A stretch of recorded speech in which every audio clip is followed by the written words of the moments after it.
Hello everyone, कमागड़ी राम राम। तो प्यारे बच्चों, लास्ट क्लास में हमने क्रिस्टलाइन सॉलिड्स और अमरफस सॉलिड्स में सॉलिड्स के टाइप्स देखे थे on the basis of arrangement of constituent particles, right. आज के इस लेक्चर में हम स्टार्ट करने वाले हैं कि बॉन्डिंग के बेसिस पे जो सॉलिड्स हैं उन्हें कितने पार्ट्स में डिफरेंशिएट किया गया है on the basis of bonding, है ना। Solids type on the basis of bonding, ठीक है। क्या है हमारा आज का topic? types of solids on the basis of bonding, alright। तो बॉन्डिंग के बेसिस पे सॉलिड्स को कितने पार्ट्स में डिफरेंशिएट किया गया है, जैसे कि इस लेक्चर में देखेंगे। और देखिए, मोस्टली जो क्रिस्टलाइन जो सॉलिड्स हैं उन्हें बॉन्डिंग के बेसिस पे टोटल 4 पार्ट्स में डिफरेंशिएट किया गया। कितने पार्ट्स में? 4 पार्ट्स में। सबसे पहला है ionic solids, then molecular solids, metallic solids और कोवैलेंट या फिर नेटवर्क सॉलिड्स। कौन कौन से हैं? आयनिक, फर्स्ट है हमारा आयनिक सॉलिड, सेकेंड है हमारा मेटेलिक सॉलिड्स, थर्ड है हमारा मॉलिक्यूलर सॉलिड्स एंड फोर्थ है इसी का जो हमारा नेटवर्क सॉलिड, या फिर इसे ही कोवैलेंट सॉलिड्स भी बोलते हैं। क्या बोलते हैं? Covalent solids. आज के लेक्चर में हम स्टार्टिंग के दोनों ही डिस्कस करने वाले हैं, नेक्स्ट लेक्चर में इन दोनों को डिस्कस करेंगे, और कि बड़ा टॉपिक हो जाता है। तो आज के लेक्चर में हम इन दोनों को ही कवर करेंगे, आयनिक सॉलिड्स और मेटेलिक सॉलिड्स। चलिए देखिए, सबसे पहले हम डिस्कस करेंगे कि आयनिक सॉलिड्स क्या होते हैं, क्या इनकी प्रॉपर्टीज होती है। आयनिक सॉलिड्स, अभी देखिए, हमारे जो आयनिक सॉलिड्स होते हैं उनमें कांस्टेंट पार्टिकल्स क्या होंगे?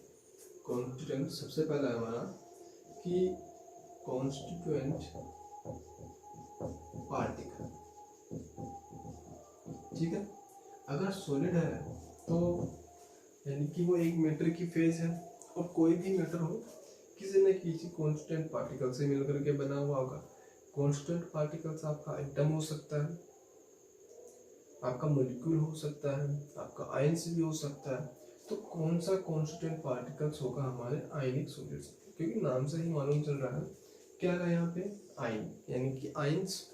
दैट मींस कांस्टेंट पार्टिकल्स क्या होंगे यहाँ पे? आयन्स होने वाले हैं। आयन्स क्या होंगे? कांस्टेंट पार्टिकल्स होंगे। आयन्स कौन से? कैटायंस और एनायंस।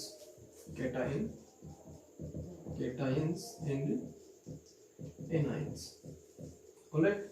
ये दोनों ही क्या है? आपके आयन्स होंगे, और ये कैटायंस और एनायंस से मिलकर के आपका क्या बनने वाला है?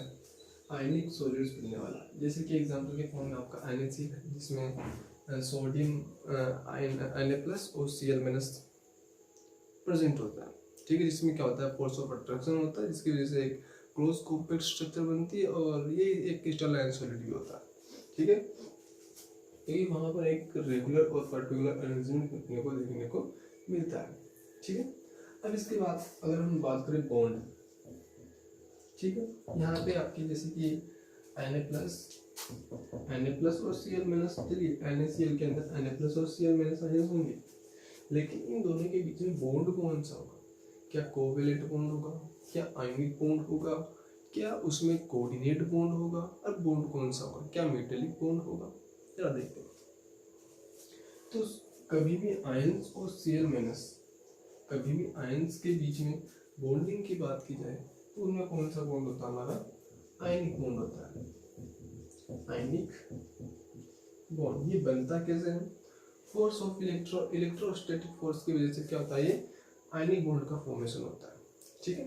जैसे कि आपका एग्जांपल है NaCl, या फिर KBr आप ले लीजिए, ये भी क्या आपका एक आयनिक सॉलिड होता है, और देखिए सोडियम के पास अगर सोडियम अपना एक इलेक्ट्रॉन बाहर निकाल दे तो क्या हो जाएगा, ये नोबेल गैसेस में चला जाएगा। और अगर क्लोरीन एक इलेक्ट्रॉन ले ले तो भी क्या करेगा, ये नोबेल गैसेस की इलेक्ट्रॉन कॉन्फ़िगरेशन को गेन करेगा, जिससे क्या होगा, ये दोनों ही क्या हो जाएंगे, न्यूट्रल हो जाएंगे। क्योंकि सोडियम अगर एक इलेक्ट्रॉन देता है तो इस पर एक पॉजिटिव चार्ज आएगा, और अगर Cl माइनस एक इलेक्ट्रॉन लेता है तो इस पर क्या आएगा, एक नेगेटिव चार्ज आ जाएगा।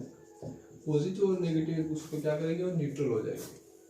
ठीक है, और न्यूट्रल स्पीसीज क्या होती है, मोस्ट स्टेबल स्पीसीज होती है। ठीक है, तो ये पॉजिटिव और नेगेटिव एक दूसरे को क्या कर लेंगे, न्यूट्रल कर लेंगे। क्योंकि यहाँ ये वाला हमारा क्या कैटायनिक पार्ट है, और ये वाला क्या हमारा एनायनिक पार्ट है। चार्ज इन दोनों के बीच में क्या होगा, एक इलेक्ट्रोस्टैटिक फोर्स होगा, और उसी फोर्स को हम क्या बोल रहे हैं, आयनिक बॉन्ड बोल रहे हैं। जैसे कि हमारे पास क्या है, Na plus Cl minus, Na plus Cl minus, Cl minus Na plus Cl minus Na plus, Na plus Cl minus Na plus and Cl minus. देखिए हमारा जो कैटायनिक पार्ट होता है वो छोटा होता है, और एनायनिक पार्ट हमारा बड़ा होता है। ऐसा क्यों, ऐसा क्यों कि कैटायनिक पार्ट छोटा होता है और एनायनिक पार्ट बड़ा होता है, जरा समझिए। तो यहाँ पे हमने देखिए जो भी एनायनिक पार्ट है उसको बड़े बॉक्स में किया है, और कैटायनिक पार्ट को हमने छोटे बॉक्स में किया है। देखिए यहाँ पे सोडियम है, जैसे कि कोई भी एटम है A, ठीक है, अगर इसने अपना एक इलेक्ट्रॉन डोनेट किया है, जैसे कि मान लीजिए आपके पास है कार्बन, ठीक है, कार्बन सपोज जस्ट थिंक, इसने सपोज एक इलेक्ट्रॉन डोनेट किया। कितना इलेक्ट्रॉन, एक इलेक्ट्रॉन इसने क्या कर दिया, डोनेट कर दिया, और कार्बन किस में कन्वर्ट हो गया, कार्बन प्लस में। ठीक है, अब हुआ क्या है, इसमें हमें देखने को रिएक्शन एक नॉर्मल सी रिएक्शन देखने को मिल रही है, एक चीज नॉर्मल अपने को देखने को मिल रहा है, लेकिन चेंजेस क्या आ रहा है इस रिएक्शन में, उसको ज्यादा देखिए। मेजर चेंजेस क्या आ रहा है, कार्बन में अगर हम प्रोटॉन्स को काउंट करेंगे तो कितने हैं, 6 प्रोटॉन्स हैं, और अगर हम इलेक्ट्रॉन्स को काउंट करें तो भी कितने हैं, 6 इलेक्ट्रॉन्स हैं। प्रोटॉन और इलेक्ट्रॉन्स क्या है, 6 है, जिसकी वजह से क्या ये एक न्यूट्रल स्पीसीज होती है। लेकिन इस केसेस में अगर हम देखें तो क्या हुआ, यहाँ पे proton is equal to 6, proton में कोई चेंजेस नहीं आया, लेकिन इलेक्ट्रॉन क्योंकि एक इलेक्ट्रॉन बाहर निकल गया है तो अभी इलेक्ट्रॉन में कितना चेंजेस आया, पहले कितने इलेक्ट्रॉन्स थे, 6 थे, अब एक इलेक्ट्रॉन कम हो गया तो कितने हो गए, 5 इलेक्ट्रॉन्स हो गए। तो यहाँ पर देखने वाली बात यह है कि पहले जो है न्यूट्रल स्पीसीज में 6 प्रोटॉन्स का अट्रैक्शन फोर्स 6 इलेक्ट्रॉन्स में लग रहा था, यानी कि इक्वल अट्रैक्शन फोर्स लग रहा था। और अभी क्या हुआ कि 6 इलेक्ट्रॉन्स का अट्रैक्शन फोर्स कितने, 6 प्रोटॉन्स का अट्रैक्शन फोर्स कितने इलेक्ट्रॉन्स में लग रहा है, 5 इलेक्ट्रॉन्स में लग रहा है, नॉट प्रोटॉन्स, इलेक्ट्रॉन्स। तो 6 प्रोटॉन्स का अट्रैक्शन फोर्स लग रहा है 5 इलेक्ट्रॉन्स, यानी कि इस बार जो अट्रैक्शन फोर्स है एक इलेक्ट्रॉन पे क्या हो गया, इंक्रीज कर गया है। तो अगर यहाँ पे अट्रैक्शन फोर्स इंक्रीज कर गया है तो अगर सपोज ये इलेक्ट्रॉन्स कुछ इस वाले पोजीशंस पे हैं तो अब क्योंकि एक इलेक्ट्रॉन बाहर निकल गया तो अब सारा का सारा अट्रैक्शन फोर्स किस पे लगा, इस वाले इलेक्ट्रॉन पे, यानी कि अट्रैक्शन फोर्स इंक्रीज करेगा तो इलेक्ट्रॉन अंदर की ओर मूव करेंगे, अंदर की ओर मूव करते क्या होगा, इसका रेडियस डिक्रीज करेगा, रेडियस डिक्रीज कर गया तो साइज भी डिक्रीज कर गया। इसी वजह से जब भी पॉजिटिव चार्ज आता है तो उसका साइज छोटा होता है। ऑलराइट, अब देखिए अगर सपोज कार्बन है, इसने एक इलेक्ट्रॉन गेन कर लिया +1 इलेक्ट्रॉन, यानी कि कार्बन +1 इलेक्ट्रॉन, क्या होगा यहाँ पे देखिए, कार्बन माइनस बनेगा।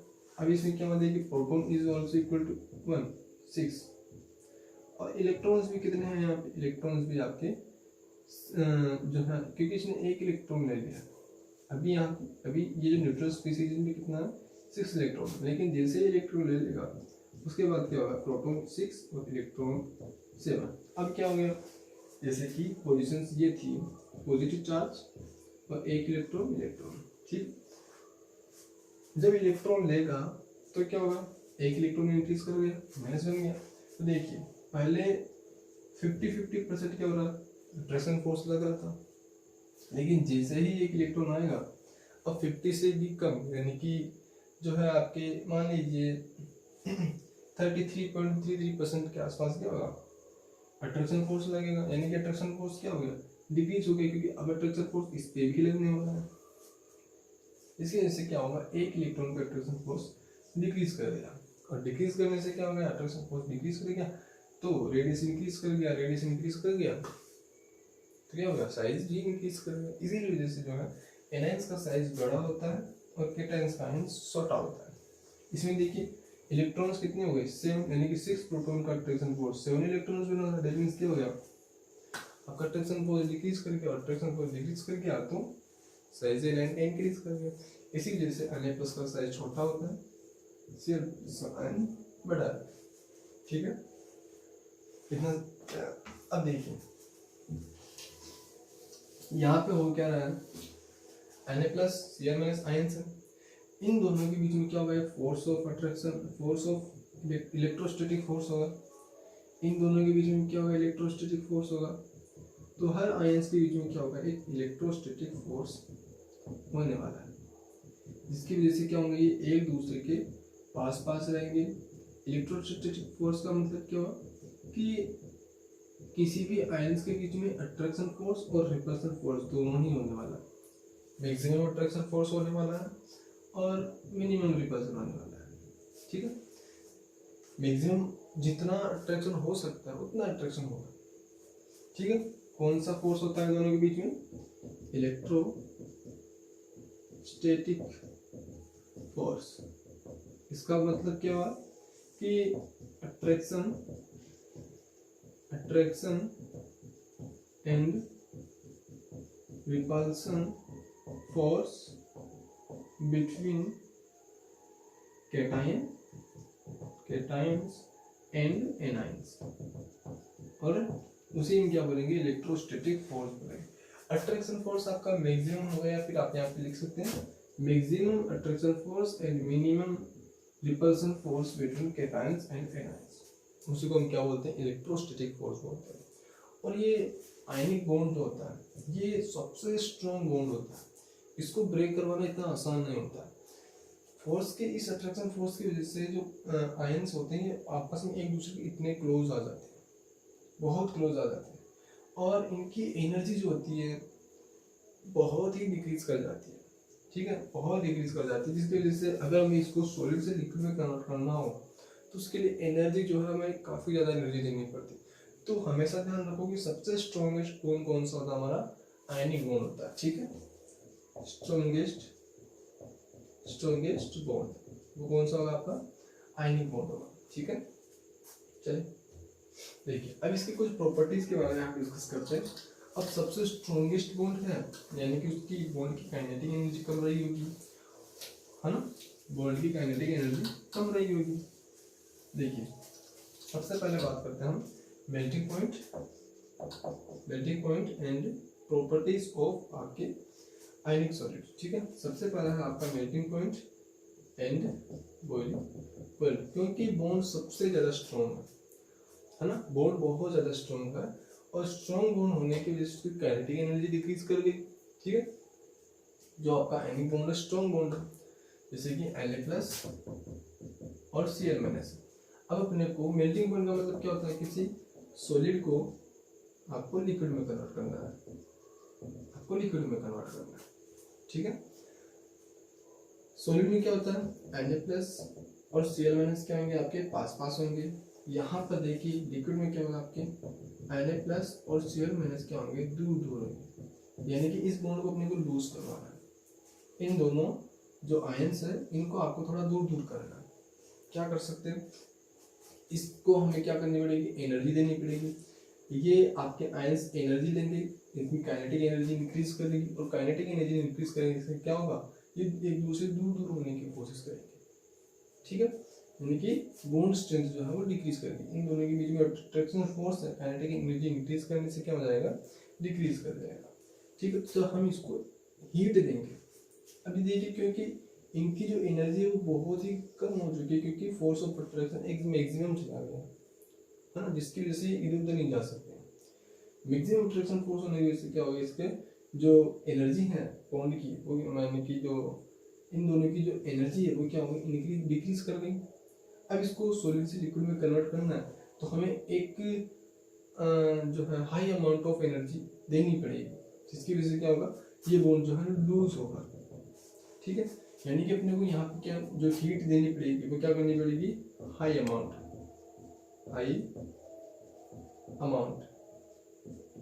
ठीक है, तभी क्या होगा, ये बॉन्ड लूज होगा, क्योंकि जो आपके आयंस हैं उनकी काइनेटिक एनर्जी बहुत ही कम है, सबसे ज्यादा स्ट्रॉन्ग बॉन्ड।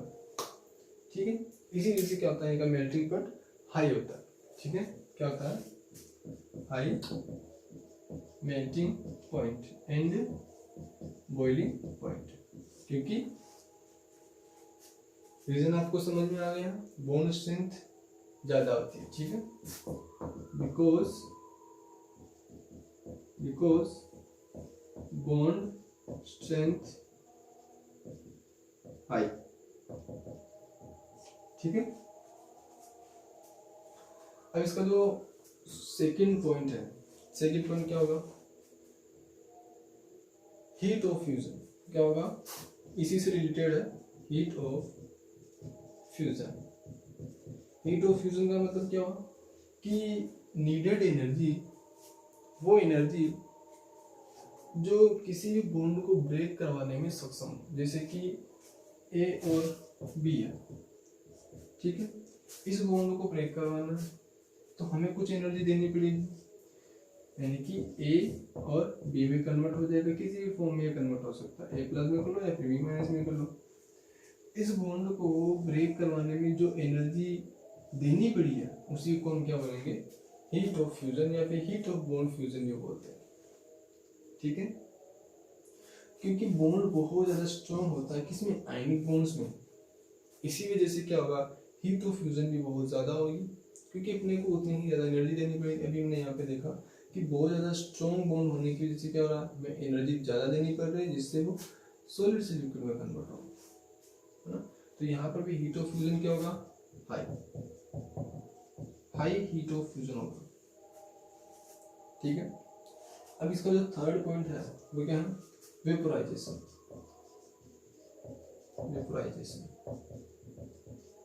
ठीक है, ये क्या है, वेपोराइजेशन का मतलब कि सॉलिड से सॉलिड अगर लिक्विड में कन्वर्ट होता है तो उसे हम क्या बोलेंगे, लिक्विडिफिकेशन बोलेंगे।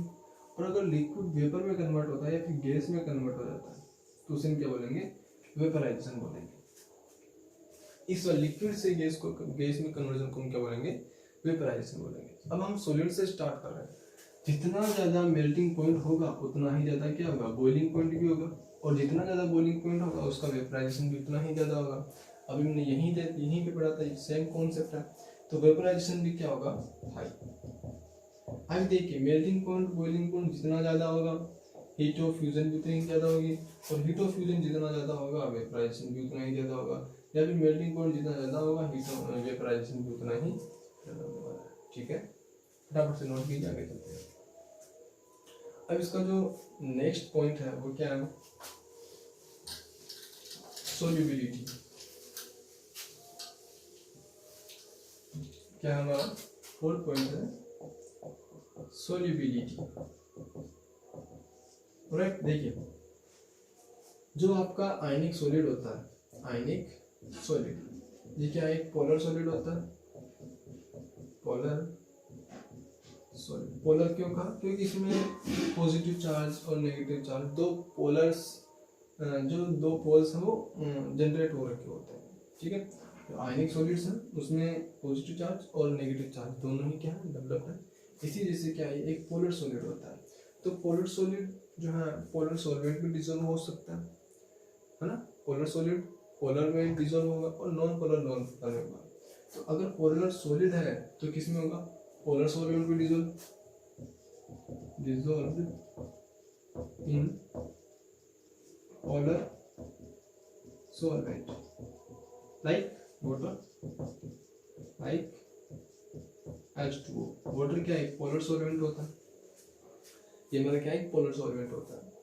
तो आयनिक सॉलिड को अगर जैसे कि NaCl है, हमारा क्या है, आयनिक सॉलिड है, इसको अगर हमने वाटर में डाला H2O, किसमें कन्वर्ट हो गए, NaCl sorry NaOH, Na plus note NaOH, देखिए कोई कई बच्चे लिखेंगे NaOH प्लस HCl, क्या आप डायरेक्ट इससे कन्वर्ट कर दोगे, ये किस में रहेगा, आयंस में रहेगा। फर्स्ट ऑफ दैट ये क्या रहेंगे, आयंस में रहेंगे, Na प्लस Cl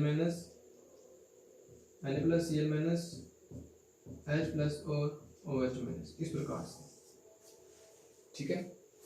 तो आयनिक सॉलिड्स किसमें सॉल्युबल होगा, पोलर सॉल्वेंट में, ठीक है। चलिए अब इसका जो नेक्स्ट सब कर दें, देखिए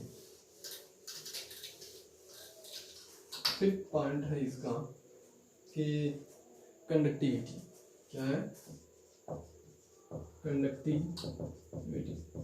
कंडक्टिविटी का मतलब कि हमारा जो सॉलिड है वो क्या करंट को फ्लो कर सकता है या फिर नहीं कर सकता। जैसे कि ये पेन है, ठीक है, ये मार्कर करंट को फ्लो नहीं कर सकता है।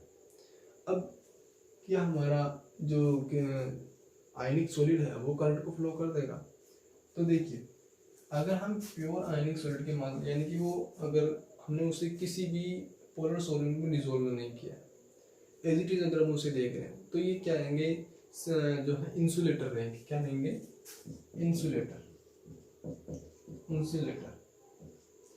क्यों, जैसे कि Na plus Cl minus Na plus Cl minus Cl minus Na plus Cl minus और Na प्लस, क्योंकि देखिए Cl माइनस इन दोनों के बीच में बहुत ज़्यादा अट्रैक्शन फोर्स है, क्लोज कॉम्पैक्ट स्ट्रक्चर होती है, जिसकी वजह से क्या होगा, ये जो आयंस हैं ये फ्री नहीं रह पाएंगे।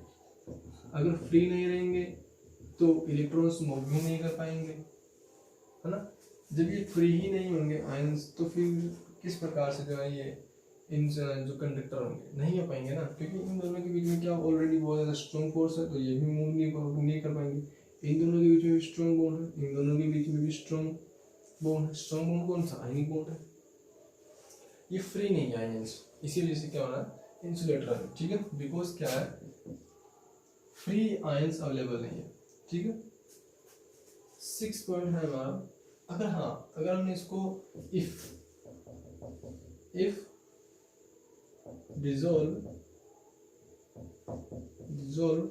इन H2O या फिर पोलर सॉल्वेंट, ठीक है, तो क्या करेंगे, ये गुड कंडक्टर होते हैं, गुड कंडक्टर। ऐसा क्यों, क्योंकि जैसे ही आप इसको वाटर में डालेंगे तो क्या होगा, सभी के सभी NaCl जो है ये किस में कन्वर्ट हो जाएंगे, Na प्लस और Cl माइनस में। इनमें क्या हो जाएगा, बॉन्ड जो है वो क्या हो जाएगा, Na प्लस और Cl माइनस क्या हो जाएंगे, दूर दूर हो जाएंगे, जिसकी वजह से क्या हो जाएंगे, ये आयंस फ्री हो जाएंगे। और फ्री होते ही क्या करेगा, ये इलेक्ट्रॉन्स को, यानी कि आयंस को क्या, मतलब जो इलेक्ट्रिसिटी है उसको क्या करने लग जाएगा, फ्लो करने लग जाएगा, ठीक है। इसी वजह से क्या होता है, अगर हमने आयनिक सॉलिड्स को डिसॉल्व किया है किसी पोलर सॉल्वेंट में, देन हम उसकी कंडक्टिविटी चेक कर रहे हैं, तो ये बहुत ही अच्छे कंडक्टर होते हैं। जैसे कि अगर आप कभी भी देखो ना, तो वाटर में अगर आप करंट लगाते हो तो करंट तो आता है, लेकिन अगर आप किसी नमक पे, जो आपका नमक का क्रिस्टल होता है, उसमें करंट लगाते हो तो करंट नहीं आता है। लेकिन उसी आप जो NaCl है, जो आपका नमक है, साल्ट है, उसे अगर आप वाटर में डिजोल्व करो और देन फिर आप उसमें करंट लगाओ और फिर उसमें हाथ डिप करके देखो, तो आपको करंट लगेगा, बहुत तगड़ा झटका लगेगा, करके देगा, ठीक है। क्या है, समझ में आ गया। कारण क्या था, क्योंकि आयंस क्या हो जाते हैं, फ्री हो जाते हैं, जिसकी वजह से वो कंडक्टिविटी को शो करने लगते हैं। ऑलराइट, अब इसका जो 6th पॉइंट है वो क्या है, ब्रिटलनेस। क्या है, ब्रिटलनेस। क्या होते हैं ये, ब्रिटल होते हैं। ब्रिटल होने का मतलब कि अगर आप किसी भी सॉलिड को हथौड़े से या फिर किसी भी चीज से पीटते हो तो क्या हो जाएगा, वो बिखर जाएगा। क्या हो जाएगा, वो बिखर हो जाएगा। तो उसी को हम क्या बोलते हैं, ब्रिटलनेस बोलते हैं, ठीक है। चले आगे, अब ये तो हो गई हमारी आयनिक सॉलिड्स की प्रॉपर्टीज। आयनिक सॉलिड्स की क्या क्या प्रॉपर्टीज होती है वो हमने देखा है। सारी की सारी प्रॉपर्टीज एक दूसरे से इंटर रिलेटेड है। बस अपने को थोड़ा सा इसमें एक चीज़ का ध्यान रखना है कि बॉन्ड जो होता है वो स्ट्रॉन्ग बॉन्ड होता है। अगर आपको स्ट्रॉन्ग बॉन्ड पता है तो आप उसकी बॉन्ड स्ट्रेंथ का मालूम कर सकते हैं, उसकी काइनेटिक एनर्जी क्या होने वाली है वो भी मालूम कर सकते हैं, और देन फिर आप कॉन्सेप्ट लगा सकते हैं कि मेल्टिंग पॉइंट क्या होने वाला है, बॉइलिंग पॉइंट क्या होगा, देन वेपराइजेशन क्या होगा, then heat of bond fusion क्या होने वाली है। उसके बाद कंडक्टिविटी आपको थोड़ा सा ध्यान में रखना होगा, है ना, कि कंडक्टिविटी क्यों इंसुलेटर्स होते हैं और सोल्यूबल किस में होते हैं, क्योंकि पोलर होते हैं तो लाइक डिसॉल्व इन लाइक। ठीक है, अब हमारा जो सेकंड है वो क्या है, मेटेलिक सॉलिड। क्या है, कांस्टेंट पार्टिकल्स क्या होंगे इसमें, सीपी। क्या हमारा कांस्टेंट पार्टिकल्स क्या होंगे, मेटल एटम, मेटल एटम जैसे कि आपका आयरन, निकल, कॉपर, जिंक, ये सभी क्या मेटल्स होते हैं। और बॉन्ड क्या होगा इसमें आपके, मेटेलिक बॉन्ड, मेटेलिक बॉन्ड। अब सबसे पहली बात आती है कि जो मेटेलिक बॉन्ड है ये बनता कैसे है। सर ने आयनिक बॉन्ड सुना है, जानते हैं बनता कैसे, कोवलेंट बॉन्ड जानते हैं बनता कैसे, कोऑर्डिनेट बॉन्ड को भी हम जानते हैं कि बनता कैसे। सर ये मेटेलिक बॉन्ड कैसे बनता है उसको जरा समझो। मेटेलिक बॉन्ड किन के बीच में होगा, दो मेटल्स के बीच में। और मेटल्स क्या होती हैं, इलेक्ट्रॉन डोनर होती है, गुड इलेक्ट्रॉन डोनर होती है। ये कोई भी मेटल है, ठीक है, सपोज एम प्लस है या फिर एफ ले लिया हमने, ठीक है, मेटल है, ये क्या कर सकती है आसानी से, इनके पास एक इतनी एनर्जी प्रेजेंट होती है कि अपना जो इलेक्ट्रॉन है वो आसानी से बाहर निकाल सकते, ठीक है। इतनी मिनिमम एनर्जी होती है इनके पास कि आसानी से अपने आउटरमोस्ट ऑर्बिटल से इलेक्ट्रॉन्स को निकाल सके, ठीक है। ये क्या कर सकता है, Fe2 प्लस प्लस 2 इलेक्ट्रॉन्स में कन्वर्ट हो सकता है। अरे हो सकता है कि नहीं हो सकता, हो सकता है। तो आयरन Fe2 प्लस और 2 इलेक्ट्रॉन्स में कन्वर्ट हो सकता है। हम कुछ भी नहीं करेंगे, ऑटोमेटिक कर लेगा यह काम, क्योंकि इसके पास एक मिनिमम एनर्जी है जिसकी वजह से इलेक्ट्रॉन्स को बाहर निकाल सकता है, ठीक है।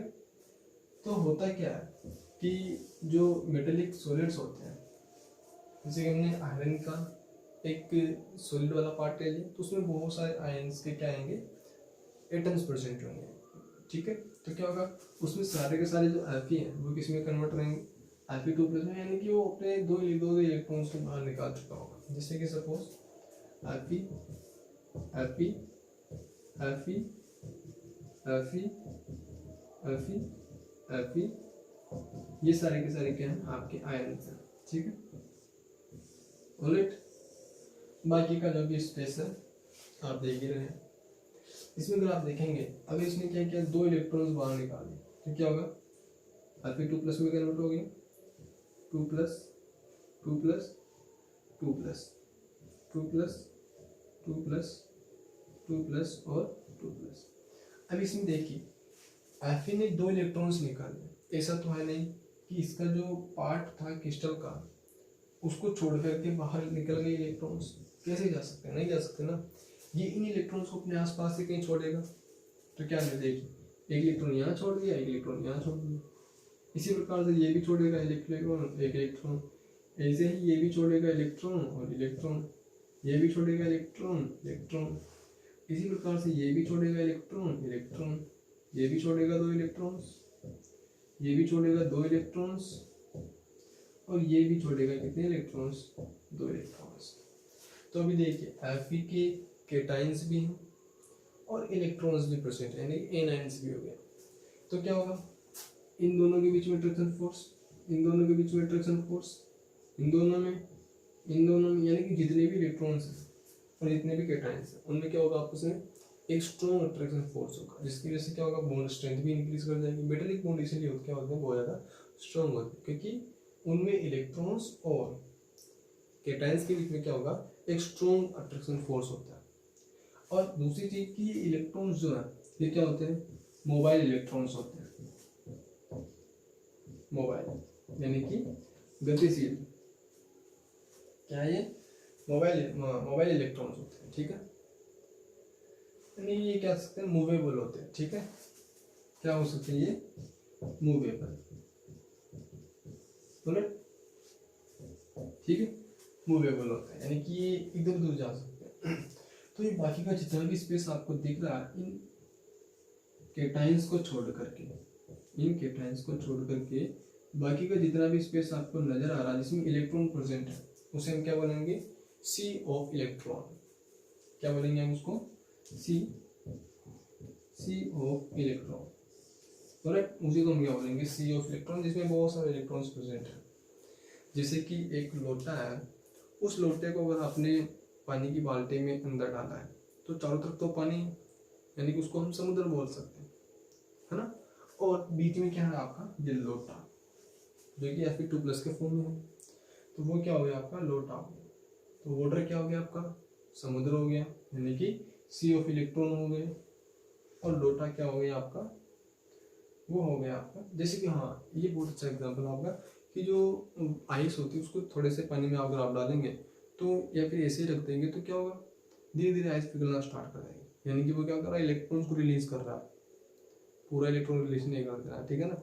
थोड़ा थोड़ा जैसे कि स्टार्टिंग में क्या किया उसने कुछ इलेक्ट्रॉन को रिलीज किया, तो अब आप देखेंगे आइस जो है वो क्या हो गया आपका Fe2+, और उसके सराउंडेड कुछ जो है वाटर का एनवायरनमेंट बन गया, उसे हम क्या बोलेंगे, सी ऑफ इलेक्ट्रॉन बोलेंगे, ठीक है। इस प्रकार से अगर समझ में आए कि मेटेलिक बॉन्ड कैसे बनता है, ये अपने कुछ इलेक्ट्रॉन्स को रिलीज करेगा, उन्हीं इलेक्ट्रॉन्स और आयंस के बीच में क्या होने वाला है, उन्हीं इलेक्ट्रॉन्स और Fe2+ के आयन जो मेटेलिक आयन उनके बीच में क्या होने वाला, अट्रैक्शन फोर्स होने वाला है, उसी को हम क्या बोलेंगे, मेटेलिक बॉन्ड बोलेंगे, ठीक है। चलिए समझ में आ गया, सी ऑफ इलेक्ट्रॉन आपको समझ में आएगा। और ए इलेक्ट्रॉन्स क्या होते हैं, मोबाइल इलेक्ट्रॉन्स होते हैं, यानी कि गतिशील इलेक्ट्रॉन्स होते हैं। चलिए अब इसी के बेसिस पे हम इसकी कुछ प्रॉपर्टीज को डिस्कस करते हैं, ठीक है। इसकी जो प्रॉपर्टी है, फर्स्ट है melting point and boiling point, क्योंकि बॉन्ड क्या स्ट्रॉन्ग है इसी वजह से क्या होगा, हाई। लेकिन आयनिक बॉन्ड से क्या होगा, इनका वो थोड़ा सा कम होगा, ठीक है। जैसे कि NaCl था, उसका मेल्टिंग पॉइंट कितना होता था, लगभग 800 डिग्री सेंटीग्रेड ऊंचा, कितना, 800 सेंटीग्रेड 800 सेंटीग्रेड टेम्परेचर देने पे क्या होगा, आपका जो नमक है NaCl है वो किस में कन्वर्ट होगा, लिक्विड में कन्वर्ट होगा, ठीक है ना। अब इसका जो सेकंड पॉइंट है वो क्या है, थर्मल कंडक्टिविटी। क्या है, थर्मल कंडक्टिविटी। आपने देखा होगा कि यहाँ पे सपोज आग जल रही हो, ये आपके पास लोहे की छड़ है, आपने आग पे लेके आए उसको, क्या होगा, अगर आपने यहाँ पर आपने उसको हीट दिया, थोड़े ही समय में क्या होगा, आपको हीट यहाँ भी मिलने लगेगी। क्यों भाई, हमने यहाँ से तो हीट ही नहीं किया, फिर यहाँ से हीट देने से यहाँ पर हीट कैसे पहुँच गई, वो कैसे पहुँचती है, देखिए जब आप इस कॉर्नर से इसको हीट देते हैं तो क्या होगा, ये इलेक्ट्रॉन्स इस हीट को लेंगे आसपास के, अरे लेंगे कि नहीं लेंगे, लेंगे ना, क्योंकि ये मोबाइल इलेक्ट्रॉन्स होते हैं, गतिशील इलेक्ट्रॉन्स होते हैं। तो जैसे ये हीट लेंगे तो इसकी काइनेटिक एनर्जी इंक्रीज करेगी, ये दौड़ेंगे। अब देखिए इधर तो बाउंड्री, इधर नहीं जा पाएंगे, क्या होंगे, इधर बाउंड्री नहीं है तो क्या होंगे, ये इलेक्ट्रॉन इधर मूव करेगा, ये इलेक्ट्रॉन इधर और ये इलेक्ट्रॉन इधर, बहुत तेजी से, ठीक है। यहाँ टेम्परेचर इंक्रीज करेगा तो ये लो टेम्परेचर, तो ये क्या करेंगे, इधर से इधर भागेंगे। जब ये इधर की ओर भागेंगे तो क्या होगा, बीच में बहुत सारे इलेक्ट्रॉन्स भी मिलेंगे, और जब बीच में बहुत सारे इलेक्ट्रॉन्स भी मिलेंगे तो इनके साथ क्या होगा, इनमें कोलिजन होगा, टकराएंगे एक दूसरे से।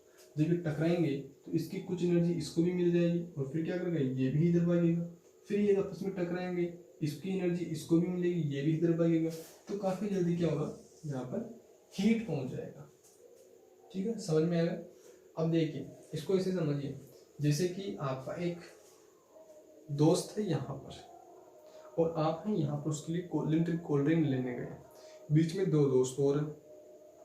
अब एक तो कि ये दोस्त ही, अब ट्रेन निकल रही है, ठीक है।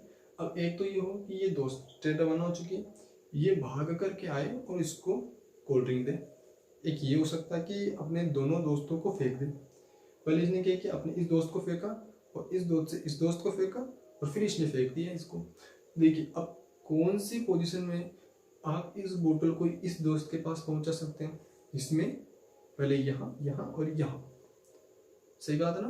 तो ये थोड़ी दूर लेकर के ये भागेगा, फिर थोड़ी दूर लेकर के ये वाला भागेगा, है ना। तो इससे क्या होगा, ये वाली जो बोतल है ये काफ़ी आसानी से पहुंच जाएगी यहाँ तक। तो इस कॉर्नर से इस कॉर्नर तक बोतल को पहुंचाने का आसान तरीका क्या है कि बीच में जो भी आ रहा है उसको देते रहो, ठीक है। तो ये इलेक्ट्रॉन टकराने के बाद इतनी हीट इसको देगा, फिर ये इसको इस तरीके से आगे पहुंच जाएगी और हीट क्या होगी यहाँ पर इंक्रीज कर जाएगी, ठीक है। इसी क्या होगा, ये गुड थर्मल कंडक्ट होता है, गुड थर्मल कंडक्टर। कौन, हमारे मेटेलिक सॉलिड्स, क्योंकि cause of free electrons, cause of free electron. कारण आपको समझ में आ गया। चलिए नेक्स्ट है हमारा कंडक्टिविटी। नेक्स्ट क्या है इसकी, थर्ड है कंडक्टिविटी। क्या होते हैं, गुड कंडक्टर, गुड कंडक्टर। क्यों, क्योंकि फ्री ऑफ इलेक्ट्रॉन्स है। तो क्या करेंगे, क्योंकि इलेक्ट्रॉन्स फ्री हैं, जब इलेक्ट्रॉन्स ऑलरेडी फ्री अपने को मिल रहे हैं तो कंडक्टिविटी क्या होगी, बहुत आसानी से जो है वो कंपाउंड शो कर देगा, ठीक है। क्या होगा ये, क्योंकि free of electrons, cause of free electron, ठीक है। ये इलेक्ट्रॉन्स नेगेटिव पार्ट से पॉजिटिव पार्ट के मूव करने लगेगा बैटरी में, ठीक है। अब क्या है यहाँ पे देखिए, फोर्थ पॉइंट हमारा कि इसकी डक्टिलिटी क्या होती है और इसकी जो मोबिलिटी होती है, मेलिएबिलिटी क्या होती है, मेलिएबिलिटी क्या होते हैं, मेलिएबल, मेलिएबल,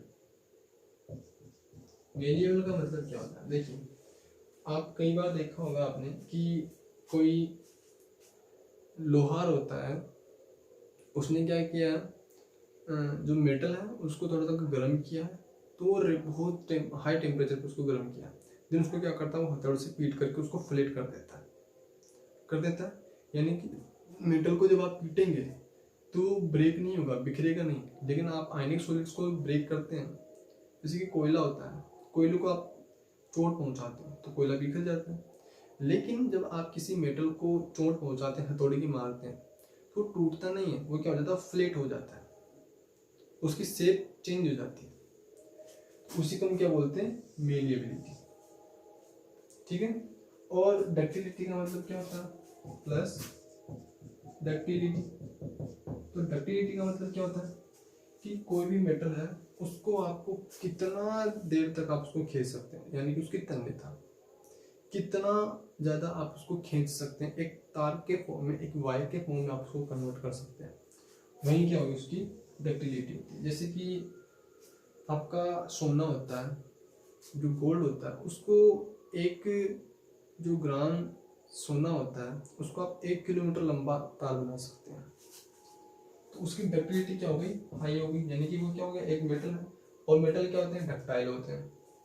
और मेलिएबिलिटी क्या है इनकी, ये क्या होते हैं, मेलिएबल होते हैं, क्योंकि चोट पहुंचाने पे क्या होते हैं, फ्लेट हो जाते हैं, ठीक है। उसी को हम क्या बोलते हैं, इसकी डक्टिलिटी बोलते हैं, आघात वर्धनीय, ठीक है ना। तो ये सारे पॉइंट्स आपके मेटेलिक सॉलिड्स के।